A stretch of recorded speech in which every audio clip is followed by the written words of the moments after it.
Leela paid a simple interest on certain sum for 4 years at 9.5% per annum is 21,280 rupees. நமக்கு என்ன கொடுத்திருக்காங்கன்னா interest simple interest தான் எவ்வளவு கொடுத்திருக்காங்க 21,280 rupees கொடுத்திருக்காங்க.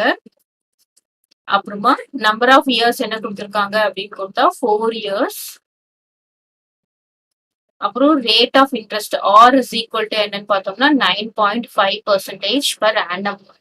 Clear. இப்ப நம்ம என்ன கண்டுபிடிக்கணும் அப்படின்னு பார்த்தா பிரின்சிபல் அமௌண்ட் கண்டுபிடிக்கணும்.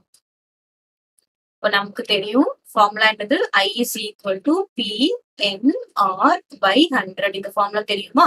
இப்ப நமக்கு என்ன கண்டுபிடிக்கணும்? P கண்டுபிடிக்கணும். சோ இந்த P இங்கேயே இருக்கு. இங்க என்ன ஆகுது பாருங்க, I into 100. இந்த 100 இங்க மேல போகுது டிவைடட் பை இந்த எண்ணும் ஆறு எங்க வந்துரும், கீழே வந்துரும். அப்போ P is equal to என்னது I into 100 by n. Substitute பண்ணலாமா? which is equal to I என்ன பார்த்தோம்னா 21,280 rupees into 100 divided by n எவ்வளோ 4 into r எவ்வளோ அப்படின்னு பார்த்தோம்னா 9.5. இப்போ நம்ம இதை கேன்சல் பண்ணலாம். இங்க 1 4 is 4 என்ன வரும், அப்புறம் 5 4s are 20, reminder 1, 3 4s are 12, 2 4s are 8, அப்புறம் 0. ஸோ எப்படி நான் கேன்சல் பண்ணிருக்கேன்னு போடுறேன் பாருங்க, 21280. நம்ம 4 ஆல கேன்சல் பண்றோம்னா 4 ஆல டிவைட் பண்றோம். 5 4s are 20, ரிமைண்டர் 1, அப்புறம் 12, 3 4s are 12, அப்புறம் இங்க இருக்கு 8 இருக்கு, 2 4s are 8, இங்க 0, இங்க 0 இருக்குன்னா 0 போடுறோம். இப்போ நமக்கு என்ன வந்திருக்கு அப்படின்னு பார்த்தோம்னா 5320 into 100 divided by 9.5. இப்போ கீழே டெசிமல்ல இருக்கிறதுனால நம்ம என்ன பண்றோம்னா மல்டிப்ளை பை 10, அப்புறம் இங்கேயும் மல்டிப்ளை பை 10. அப்ப நமக்கு என்ன வரும், 5320 into 100 into 10 divided by 95. ஓகேவா?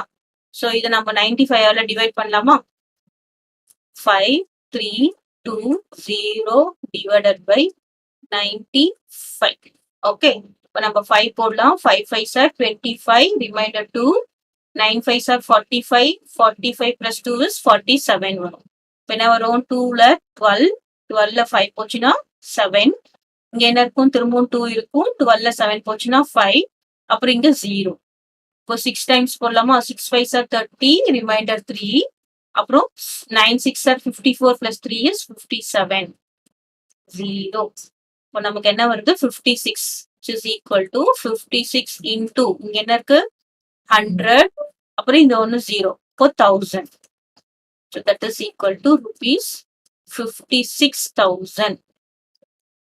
Okay.